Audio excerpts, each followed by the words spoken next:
now. So welcome back together, everyone. We've been making our way through the story of the Jewish people about a century at a time. It's been about the clip that we have been going on for the last,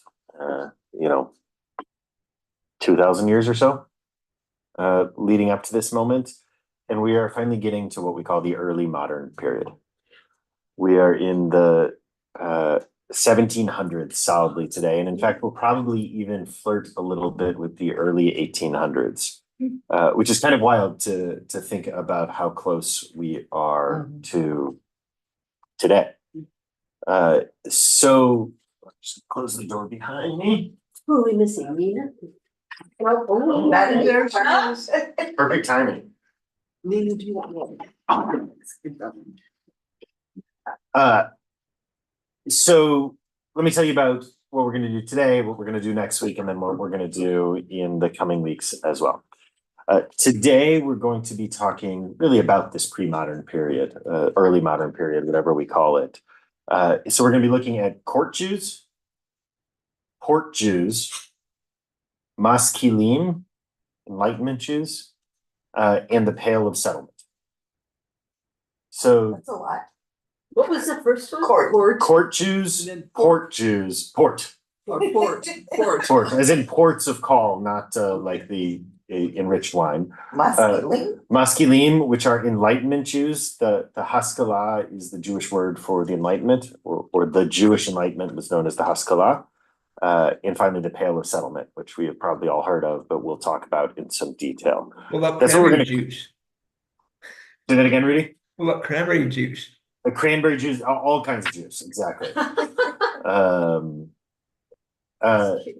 So next week, we are going to move into the modern period itself. We're going to talk about Napoleon and the Emancipation, and then we're going to talk about the rise of Reform Judaism as a sociological phenomenon. We'll deal with some of the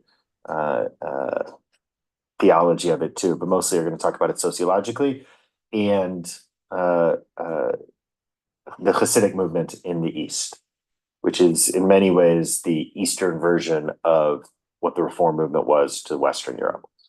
And if you've never heard that framing before, wait till next week, and that's what we will be talking about next week. Yeah, same time, same bat channel.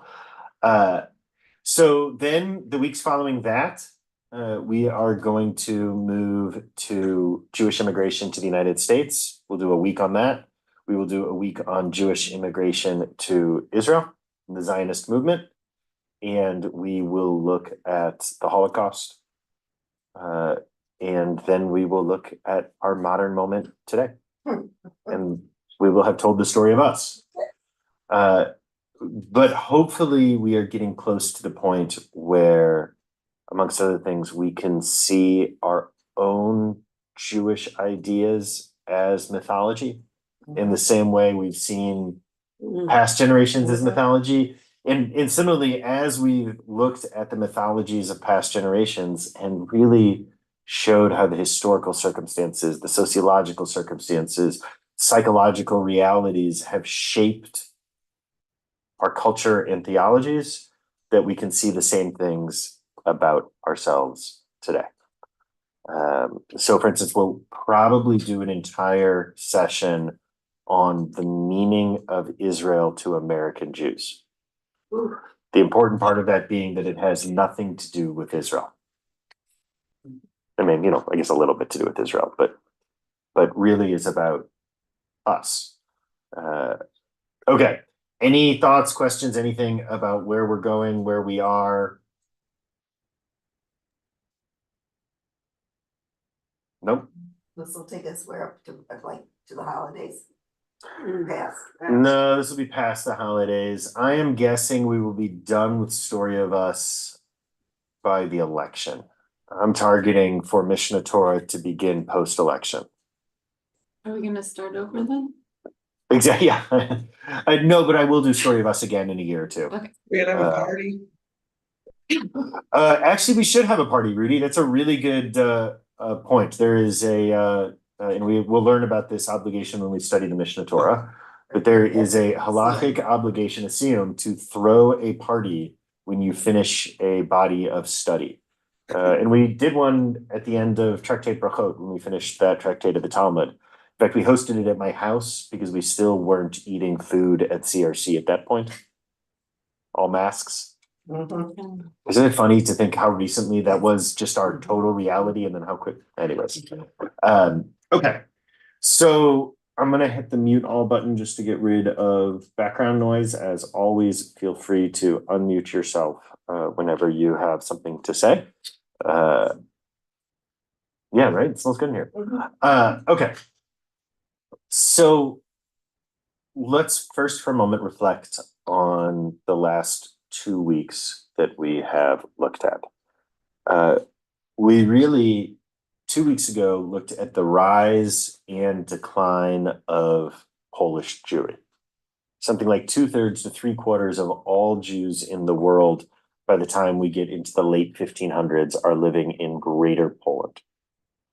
Now, this is a Poland that often includes Lithuania, Latvia, Estonia, parts of Ukraine, Belarus, parts of Russia even, et cetera, et cetera. But Greater Poland, we have 2/3 to 3/4 of all of the Jews in the world living there.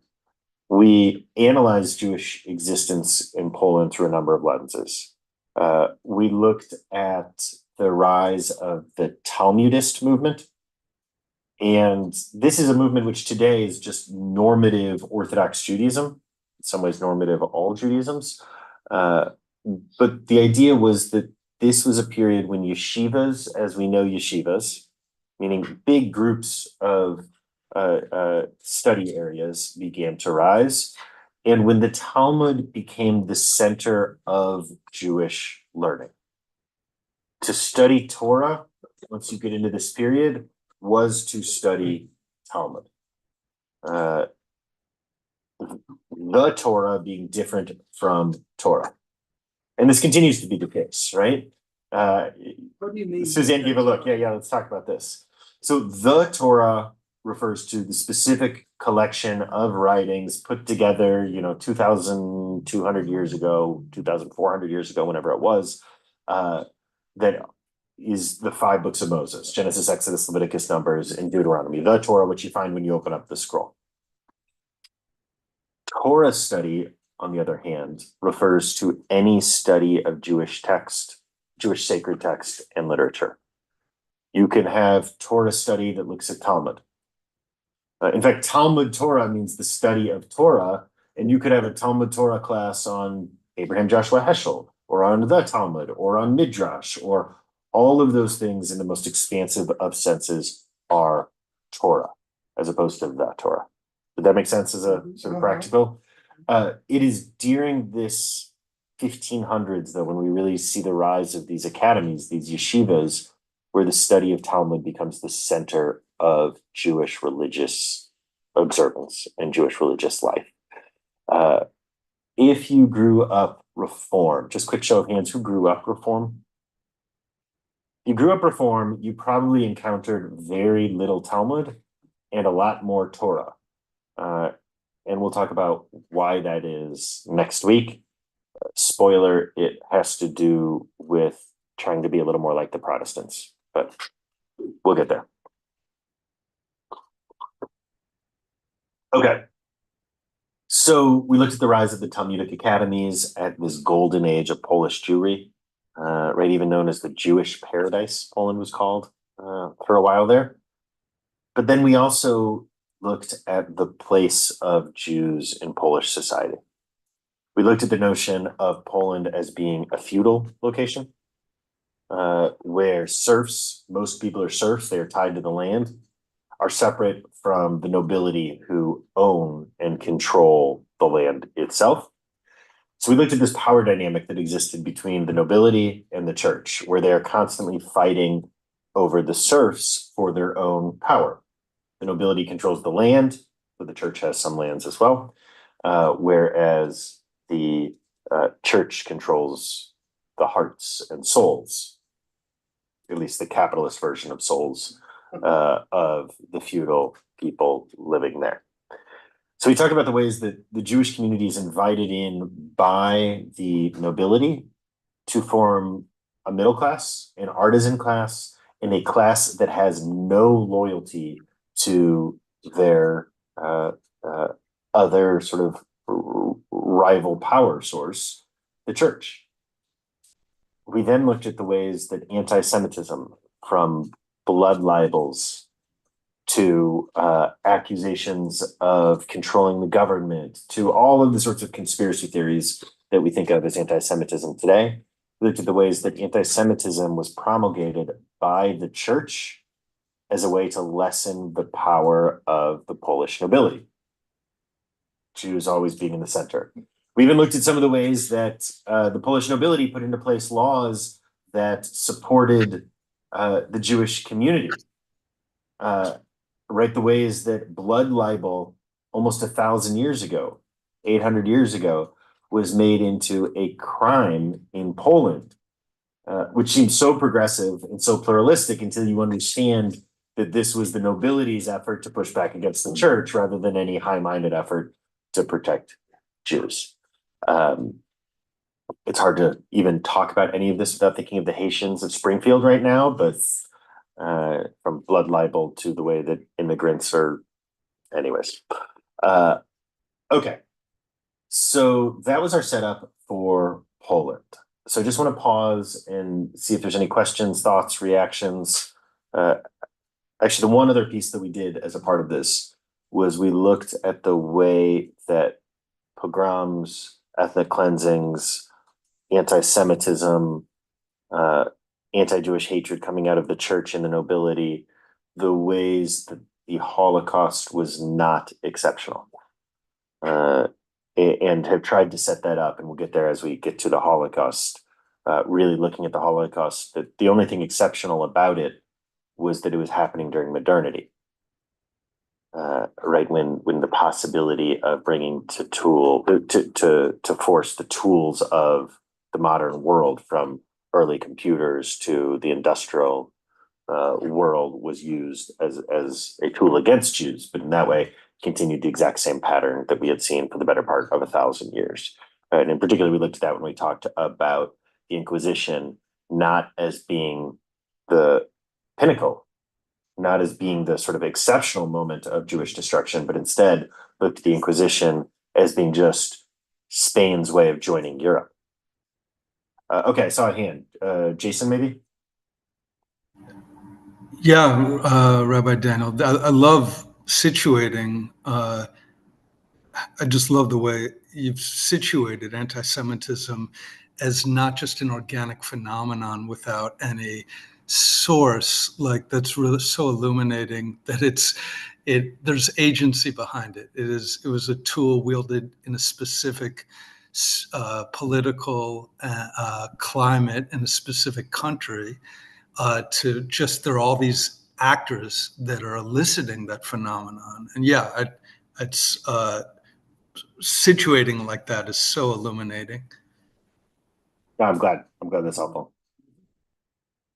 Okay, any other thoughts, questions? I think the other big idea, and it plays to what we're going to be doing this week, next week, and last week, is the creation of Europe. It's a funny thing to say. We think of Europe as being a continent, but last week, you'll remember we spent some real time looking at maps. And hopefully the takeaway from that is that Europe is an invented concept. Europe, and the creation of Europe, was the creation of Christendom. And the division between north of the Mediterranean and south of the Mediterranean is not continental, but racialized religious nationalism, where to the north of the Mediterranean is Christian land, and to the south of the Mediterranean is Muslim land. And we could see that, and it becomes ever clearer when we pick that Mediterranean map and turn it, right? I don't know what it is about turning that map, but it continues to blow my mind every time I look at it. So any last thoughts on that before we go forward with our four model Jews today?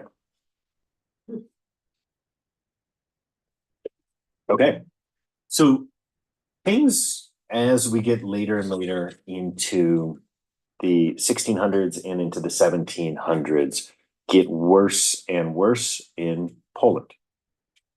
The church is having ever more control. The nobility is having ever more challenges to its power structures. In the West, this is looking like the early efforts at Enlightenment revolutions, democratic revolutions, the French Revolution, Napoleon, so on and so forth. We're going to deal in the coming weeks with all of the failed German revolutions that happened, particularly in the early part of the 1800s. But we could see all of these forces bubbling up against feudalism in those ways. Of course, in the Far East, we see not the Far East, the east of the Jewish world, the east of the Ashkenaz, I'm talking Poland, Russia now. We see that communism is going to come, which again is another response to the feudal systems and the ways that the feudal systems are beginning to fail. So we should expect, particularly having set up this idea that the feudal systems of the east of Poland were dependent on Jews, right? Or at least where Jews became the pawn between the feudal lords and the church, we should expect to see that as these systems falter, as the church as an institution continues to be strengthened, that things get bad for the Jews. The history of this time period, of these centuries, of the 1700s, 1800s, 1900s, early 1900s, is of Jews being kicked from one side of Europe to the other, and back and forth, and back and forth. Christendom comes into Spain, the Iberian Peninsula, and all of the Jews flee and head east. Poland becomes a refuge for the Jews in the 1500s into the 1600s, and then things start getting bad as the church gets more control, as anti-Semitism is mainlined, and Jews start heading west. They head towards places like the emerging kingdoms in Germany. We all know how that story goes for Jews there. But before it starts going bad for Jews in Germany, while it is still on an upward trajectory, is where we are looking today. So we're going to start with this notion of court Jews. Is this a phrase people have heard before? No? Interestingly, I think the best model of court Jews comes from an ancient text, and that's the story of Esther. Okay. What would happen is you would have a well-connected Jew, usually a banker, running what are sort of proto-banks, proto-modern banks. These are not Rothschilds quite yet. Rothschilds create real banks. And that's another step forward in response to what's happening. But in many of these Christian communities in Europe, Christians aren't allowed to loan money. It's enforced by the church. And so Jews become a really important loan network and banking network. We've talked about this before, the ways that since Jews are an international network during this time and aren't loyal to the church and aren't loyal just to the local rulers where they live, that Jews can become a network where you can borrow huge amounts of money. If you are the king of a local city in Germany, you can borrow huge amounts of money from this Jewish network from all over and get it sourced where you need it. Now, what this would mean is that you would have one Jewish leader or a handful of Jewish leaders in an area who would have extremely close relationships with the nobility that is living there. This is mostly a Western European phenomenon that we are talking about here. Now, things would go great. It would work well for the Jews. They'd set it up in ways to make sure they were repaid slowly. And then what would happen is either the local king would be unable, and remember, when we're talking about kings, we're as often as not talking about the rulers of a city as anything else. And then this local king would either be unable to pay back the money, or the king would die. And the king's heirs, or whoever took power afterwards, would have less than no interest in paying back Jews. And so they wouldn't. What's the best way to make sure that you can get away with this? Anti-Semitic pogroms. Whip up hatred amongst the commoners for Jews in an alliance with the church, and all of a sudden you can kick out all of the Jews from your community and not pay the debts that you were owed. Right? We see the same pattern again and again and again happening in the East, happening in the West, the ways that economic realities cause the leadership and the elites to push anti-Semitism to whip up common folks' hatred. But again, it sounds just like Springfield. Yeah, and that. Dude, hold on, you gotta unmute. Let me click the button. It'll give you a little pop-up there.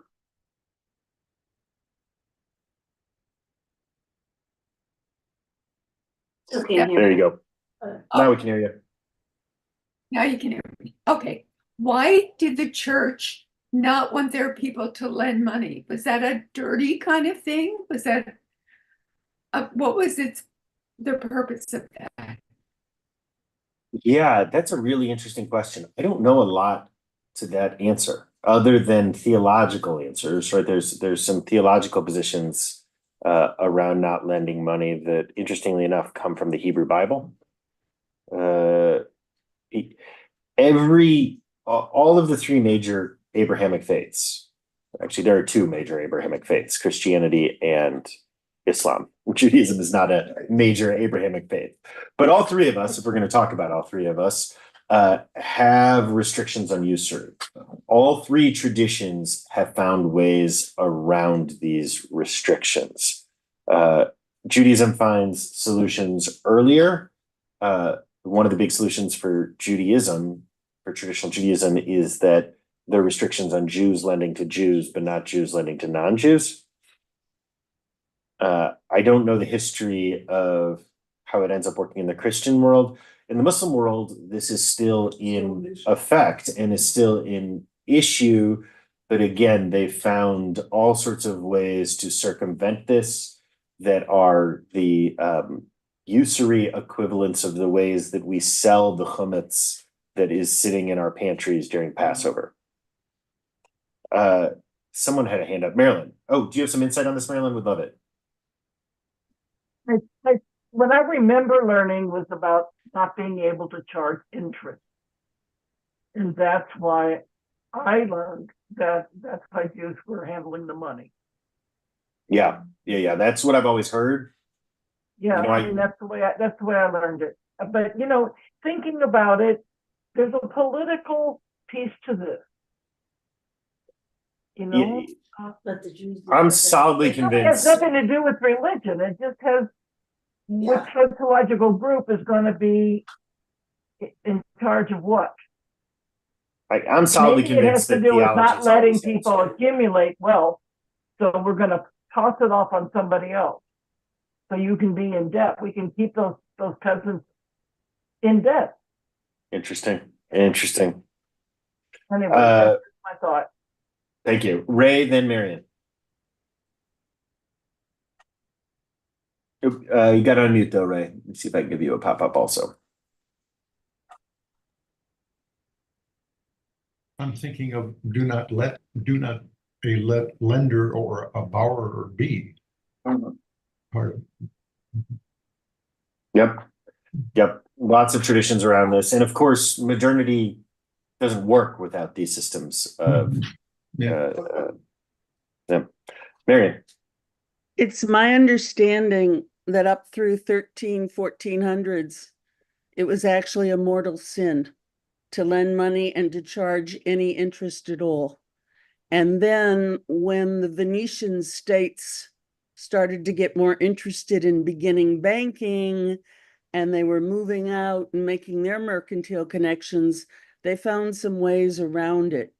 But it started as being an actual sin. And then there was some wiggle room, but the pattern was established. And one of the places of wiggle room early on, before it's figured out how to do this within the Christian world itself, is Jews. So this system of court Jews enables this, and gives the leadership exactly the flexibility they want to not pay back their debts when they don't want to, with anti-Semitism always being there as a way out of their personal debts. And again, you start looking at these pieces and then looking at where the Holocaust happens, and you can see the ways in which all of this leads to the Holocaust.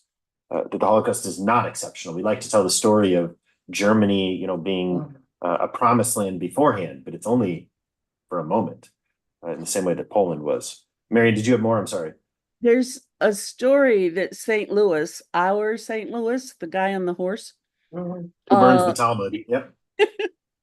he was one of the people who said that people didn't have to pay the Jews back except for something like, he cut it down to something like 60% and made it payable to him rather than the Jews, and then used the money for the Crusades.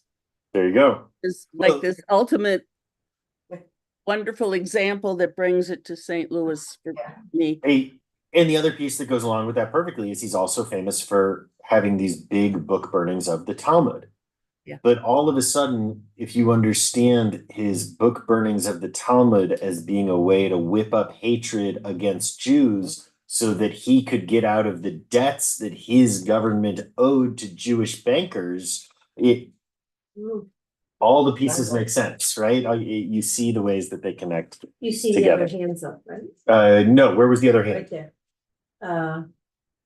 Yeah. Oh, Leon, please. Let me hit the unmute button.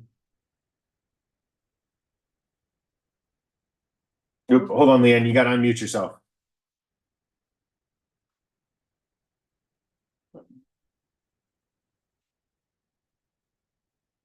Can you unmute it? Can you There hear you me? go. We can hear you. I'm not very mechanical. As early as the 13th century, the Italians lent more money than the Jews. The three balls outside of a pawn shop is a sign of the Medici. So it went on secretively, especially with Italians. So I don't know. But If a that's, lot harder for Sorry. Europe to get out of its debt to Italians than it is for it to whip up an anti-Semitic pogrom and kick out all of its Jews. Yeah. Yeah, right. And of course, Jews were vulnerable and didn't have much power outside of this, so we were always willing to try again. The creation of the modern, and we're not going to go into much detail on this because I don't know much about this, but the creation of the modern bank, as we understand it today, is in many ways due to Jewish lenders trying to establish the sorts of systems that would leave them not in the position of court Jews, where they weren't the lender to the king of Habsburg, but instead were a part of a bank that had lent it. And the development of these systems was really about trying to provide these protections. Helene. Well, I just wanted to suggest the irony because I think isn't it in Leviticus where we have all the rules about loaning money and to fellow Jews, and you have to forgive the loan. Not every 7 years, but every 50 years, the Jubilee year. And what about the story of the Jesus and the money changers in the temple? I mean, is that all tied into this also? I would say Jesus and the moneylenders becomes a mythological excuse for pushing anti-Semitic violence. In its original context, it's a very different meaning. Very, very different meaning. Right? Why were there moneylenders in the temple? We talked about this way back when. But they're moneylenders in the temple because most coins had images of Roman gods and you couldn't bring idols into the temple. So you had to change your coins before you did that. Okay. Where did all this money come from that they are lending? Collective money. The collective Jewish network. Okay. Okay. Okay, so we've got court Jews. Everyone understands the concept of court Jews? Now let's talk court Jews. Court Jews exist in the Ashkenazi world. Last week and other weeks leading up to this, I think hopefully we've shattered the illusion of the Ashkenazi world and the Sephardi world being separate from each other. That really what we mean by the Ashkenazi world and the Sephardi world is only after, call it 1500 or so, Jews who end up in Christian lands become Ashkenazi, and Jews who end up in Muslim lands become Sephardi. That's the distinction, right? Last week we were talking about Spinoza, Rembrandt's neighbor in Holland.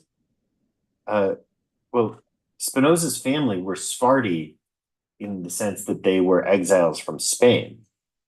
Portugal, actually. But from Portugal, well, Spain, then Portugal, then yeah, right? But Spinoza's descendants are Ashkenazi Jews. Why? Because they lived in Holland, and Jews of Holland are Ashkenazi, right? So again, this whole notion of ethnic distinctions between them is really only a post-Inquisition distinction and a religiously racialized Africa versus Europe, Islam versus Christianity distinction. You can see this most clearly, I think, in that the Jews of Italy and even of Greece are usually referred to as Ashkenazi, and the Jews of Turkey are Sephardi. Well, remember when we looked at that map last week, we could see what's the difference between Turkey and Greece? Nothing. Right? And so we can see the ways that the creation of this racialized Europe versus Africa, Islam versus Christianity is the same thing as the creation of Ashkenazi and Sephardi Jewry. Did that make sense? So court Jews are the Jews who fled from, and we've talked about them, we just haven't given them this name, who fled from the Iberian Peninsula and don't end up in the Ashkenaz by and large, but instead end up in the port cities of the Mediterranean. Some of these are places that are in Christendom. Some of these are in places that are in the various Islamic empires and kingdoms. But these port Jews disperse throughout all of these cities. Why do we not have as much, right? What happens to Sephardi Jewish culture? Why do we not have as much from it during this next era? Because it's dispersed, because it's been diffused, because the Jews of the Sfarad end up spread throughout the port cities, whereas the Jews of the Ashkenaz end up increasingly concentrated. Now, sent back and forth across Europe, but concentrated. Make sense? We're not going to say much more about port Jews here. Okay, court Jews, port Jews, Haskalah, and the Pale. So now we are getting into the late 1700s. 1776, the United States is declared. We hold these truths to be self-evident that all men are created equal, with all the problematics that they meant with all of those words. But the reason I mention that quote is because if you want to understand the Enlightenment, and the word for the Enlightenment in the Jewish world is the Haskalah, it's to understand that quote. It's the notion of the broad equality of mankind, again, holding on to that word man here on purpose, even as sort of the idea becomes expansive as time goes on. But it's also the broad equality of human beings, the notion that the individual is the most important building block of society, as opposed to the family or the tribe or the ethnicity or the nation state or the ethno-theological empire, or that the building block of society and the place where rights ultimately exist is within the individual. It's also the pushing back on superstition and the embrace of what we would now call the scientific method. We looked at Spinoza as being, what was the quote last week? The Jew who launched modernity was a better quote than that, but it was something like that. And that's what we are dealing with the Haskalah. The Haskalah, the Jewish Enlightenment, is a byproduct of the ghettos beginning to open up. So I'm going to talk about two words here for a moment, ghetto and shtetl. Oftentimes we will use these Jewishly interchangeably from each other today, but I want to make them into very separate concepts, even as they're going to get blurry with each other also anyways, but we're going to use them as separate concepts here to illustrate two different ideas. The ghetto, particularly in Western Europe, and I'm including places like Italy and Western Europe here, Southern and Western Europe, the ghetto is the Jewish area of town. The shtetl is Not by choice necessarily, or by. almost never by choice. Almost never by choice. Right, and ghetto originally, as a word, emerges in what we would now call Italy to describe the areas that Jews were forced to live in. By the way, there are always exceptions to all of these rules, usually for the wealthiest people. Nothing changes, right? But the ghetto was a place where Jews had to live. Sometimes there are sundown laws about ghettos, sometimes there are not. Sometimes they are more strictly enforced, sometimes they are not. But the ghetto is the Jewish area of town that Jews had to live in, with the notion being that the Jews couldn't live elsewhere. The shtetl, similar to a ghetto in the sense that it is forced on Jews, the shtetl is the Jewish town where Jews are forced to live. Not a Jewish area of your city, but the area way out there that Jews have to live. Right, yeah, I'm not going to give example. No. I always thought the shtetl was just popular, with a lot of Jews living together. Yeah, well, today we tend to use both words when we're talking Jews interchangeably. Right, you can call Krif Kor the Jewish shtetl, or U City the Jewish shtetl, or whatever area you want to pick, right, as the Jewish shtetl. But that is not the original meaning. And in terms of how we're using these words today, that'd be closer to how we're going to use the word ghetto. The other way of understanding this is that ghettos tended to be more in Western Europe and Southern Europe, and shtetls were about the Pale of Settlement, which will be the last chunk that we're going to cover today. So as the walls of the ghetto begin to crumble legally, and it's slow, and in different places it's happening at different speeds, and it's happening and then they're going back up, and it's happening and then they're going back up, and just like we see everywhere in our own lived experiences, progress is met with reactionary violence over and over again. So, Jews would be allowed out of the ghetto in a town in what we would now call Germany, and then there would be huge pogroms 15 years later. But as the ghetto walls begin to fall, Jews all of a sudden are coming into contact with non-Jews at an increasing pace. Jews are getting access to universities. Now, let's not think of this as some sort of golden age, right? It's a slow trickle with deep condescension and discrimination at every aspect of this. But for the first time, Jews are going and studying what would come to be called secular learning. Meanwhile, the whole notion of the secular and of secular education is emerging in Christian Europe as a part of the Enlightenment and as a part of this philosophical tradition, which, again, many people say that Spinoza was sort of the lighter of this flame of the Haskalah of the Enlightenment. But as the ghetto walls begin to fall, we see the emergence of the Haskalah, the Jewish version of the Enlightenment. This takes all sorts of different forms, but let me give you one example. In the early German academies where Jews were allowed to slowly start to study, one of the main topics being studied, again, this is in the 1700s, is the precursors to biblical criticism. Biblical criticism is, right, everything we did in Story of Us in the early days of Story of Us is biblical criticism.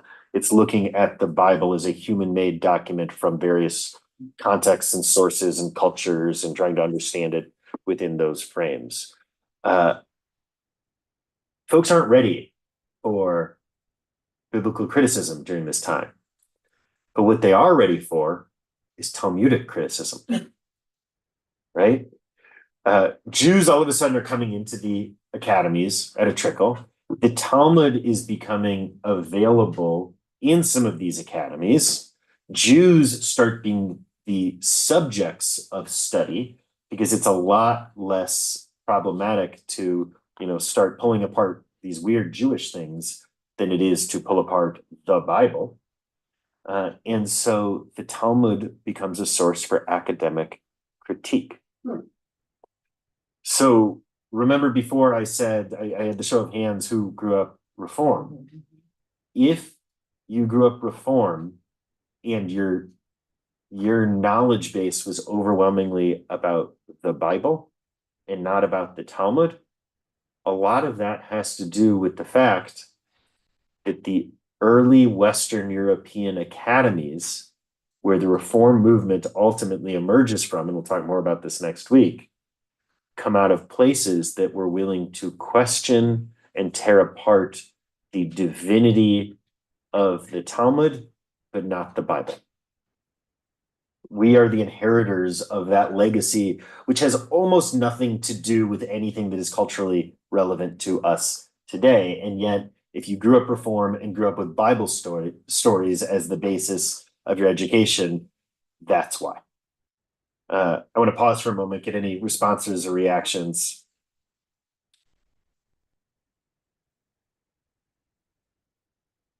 I remember in the 1960s that biblical criticism was still, it was something that was feared.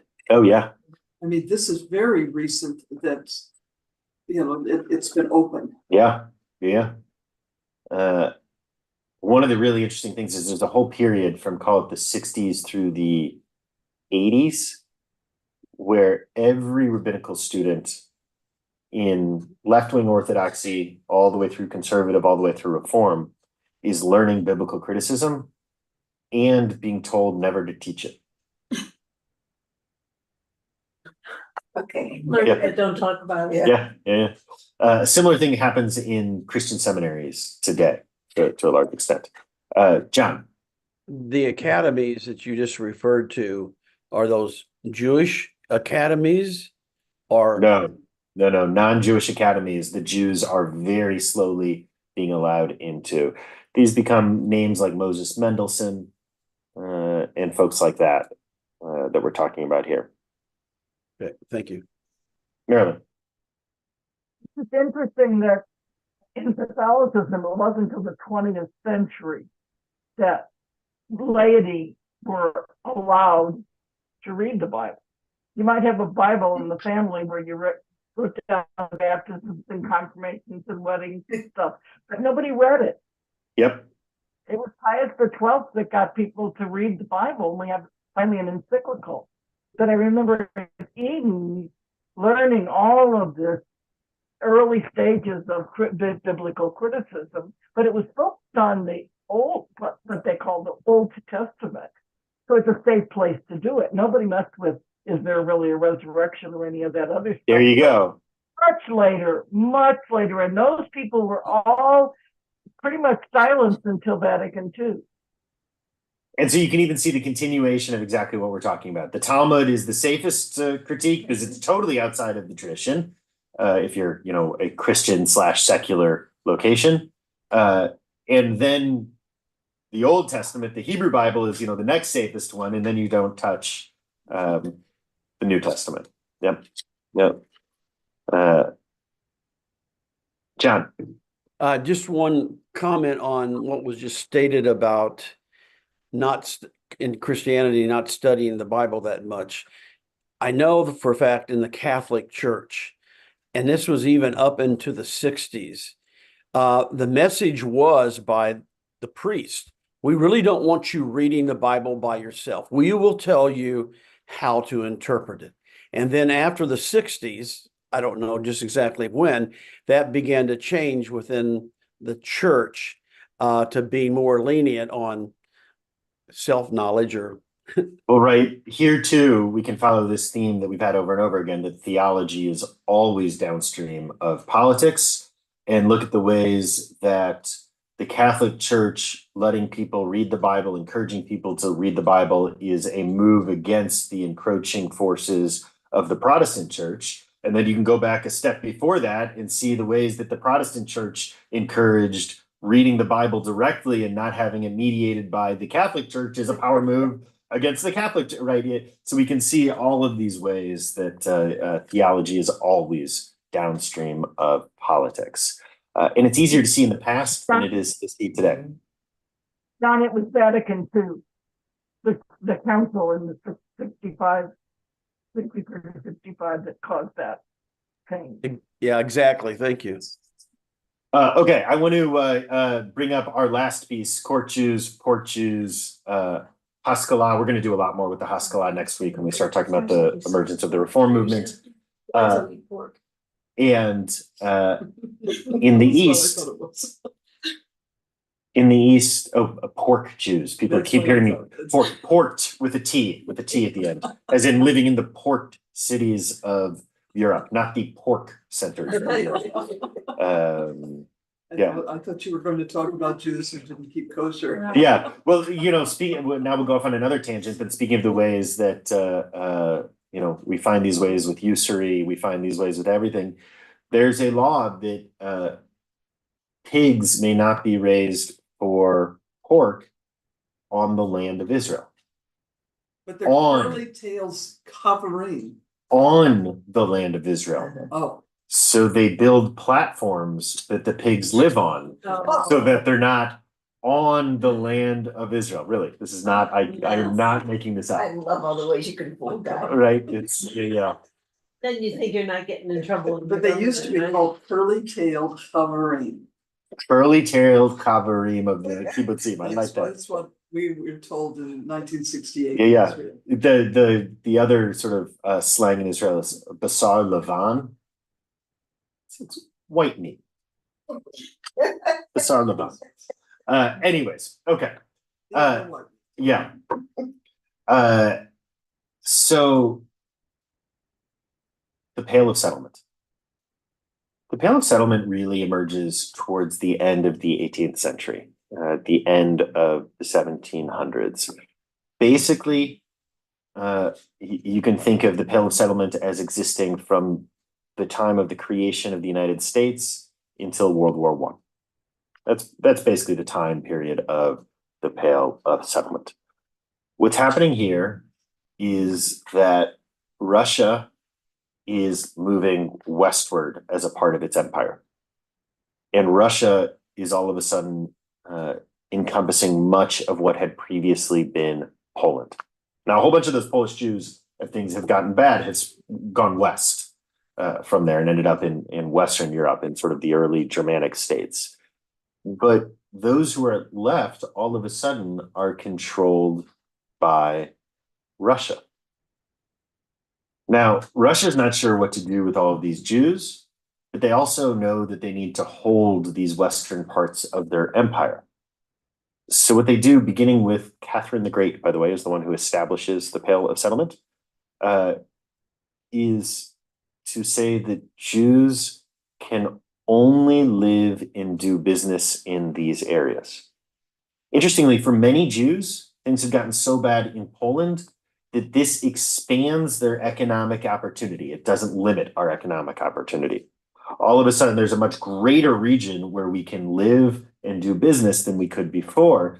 But it also means we are no longer allowed to do business or live outside of these regions. The Pale of Settlement is an old meaning of the word pale that is more like a pail of sand. It is an enclosed area that you had to live in. People don't use the word this way, but that was the idea. Pale of Settlement was huge, by the way. Is it spelled P-A-I-L? No, it is not. It is spelled P-A-L-E. I know. It means post. Post to mark the Yes. areas that you're in. Yeah, it's a demarcated area that we're talking about right here. So the Pale of Settlement encompasses, for instance, the entirety of Belarus, White Russia. My family, everyone in my family comes from White Russia, comes from Belarus, which only means they lived there during this period of time. But to live in the Pale was to only be allowed to live in the Pale. And frequently it meant only being allowed to live in certain areas of the Pale, in only exclusively Jewish areas of the Pale. And these were the shtetls. So when we think of Fiddler on the Roof, when we think of the old country where Jews lived, we are really only talking about a world that lives for about 100 years. About 100 years. We're talking about people who are probably only living in these areas for 100 to 150 years at the most. And that's the entirety of the world of the shtetl. Which again, I've mentioned this before, but if you are an Ashkenazi, pale is the root word of implement. Impalement. Hold on, I didn't read that. It was too quickly. Impalement, excuse me, not implement, very different words. But I've said this before, but if your family are Ashkenazi Jews, almost certainly they have lived in the United States longer than they lived in whatever place you consider the old world. The old world, the old country that you came from, your ancestors, if you had ancestors there, probably lived there for between 50 to 150 years at the most. Now, they may have had ancestors 300 years before that who lived in similar areas, but they also had ancestors 150 years right in the middle who had been kicked back and forth, because that is the history of Europe during these centuries. Okay. Court Jews, Western Europe, connected to monarchy, always susceptible to the rise of politically motivated anti-Semitism. Port Jews, the refugees from the Iberian Peninsula who end up making lives for themselves along the Mediterranean without having any huge concentrations of Jewish population. Maskilim, the early Enlightenment Jews, the people who are beginning to be able to leave the shtetls of Western Europe, the ghettos of Western Europe, and enter into at least the fringes of European society. Almost always these people are elite, educated, wealthy, because those are the only ones who get access to these places and these people, particularly early on. And the Pale of Settlement, the increasing segregation and degradation of the Jews of Poland and the East. About 40% of all the Jews in the world live in the Pale of Settlement by the time we get to the year 1800. Okay, that was our setup for next week, which will be the rise of the Reform movement in the West and the Hasidic movement in the East. So questions, thoughts, comments? That's where the expression beyond the pale comes from. Interesting, beyond the pale. Huh. Right. Huh. That's, yes, yes, it is. That refers to the place where you can't go. Interesting. Unless you're very wealthy, Jew. Yeah. And then you can. And then you can go. Huh? Then you can buy your way out. Yeah, well, but beyond the pale refers to that which you can't, because there's a boundary, and it was also changing all the time. Yeah. It was hard to know where you weren't allowed to go. So But and speaking of that, and I think this is really important, classical scholarship of the Pale of Settlement frames it around theology, because you could convert to the Orthodox Church and then leave the Pale of Settlement. That was something you could do. And so classical scholarship around this understands the Pale as being a theological response of the Eastern European, the Orthodox Church. Today, that is almost entirely not what scholarship sees or does. And instead, this is understood through nationalistic lenses, which is exactly the frame I think that we've offered today and have been offering, for instance, when we looked at the Inquisition and the Iberian Peninsula. And in some ways, you can understand everything we talked about with the Iberian Peninsula and the Inquisition, all the dynamics, including the rise of anti-Semitism as a tool of the church and the creation of a European nation state and the connection of Europe as Christendom and all those things. You can see the exact same thing happening in the East with Russia right here as well. Okay, final thoughts, final questions, comments, anything? I've been wondering how many people have been murdered in the name of Jesus in the last 2,000 years. It's probably one of the biggest causes of death, other than the bubonic plague. And that's not just the Jews. Yeah, I don't know. I guess I tend to think that this, again, this is what I mean by theology is downstream of politics.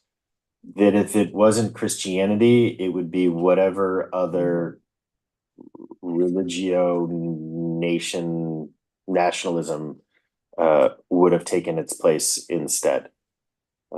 If it had been Islam, it would have been Islam. If it had been Judaism, it would have been Judaism. Is it human nature? Is that what you're saying? I think that's what I'm saying. I don't know. Look, I haven't figured out quite what to do with this yet, but to me, the biggest question of our era of Judaism has been, would 2,000 years, 2,500 years of powerlessness, degradation, etc., make us more moral when we have power? And to me, if nothing else, the Gaza war has made it very clear that the answer is no. I don't think it's made us any worse. Yeah. But yeah. And if there hadn't been the Spanish Inquisition, there would have been another Inquisition. It would have been something else. Yeah. Well, I'm also thinking about what happened when they decided to go to the Americas and bring Jesus to the natives. I mean, the indigenous all up and down the continent. I mean, well, that's political too, right? Sure.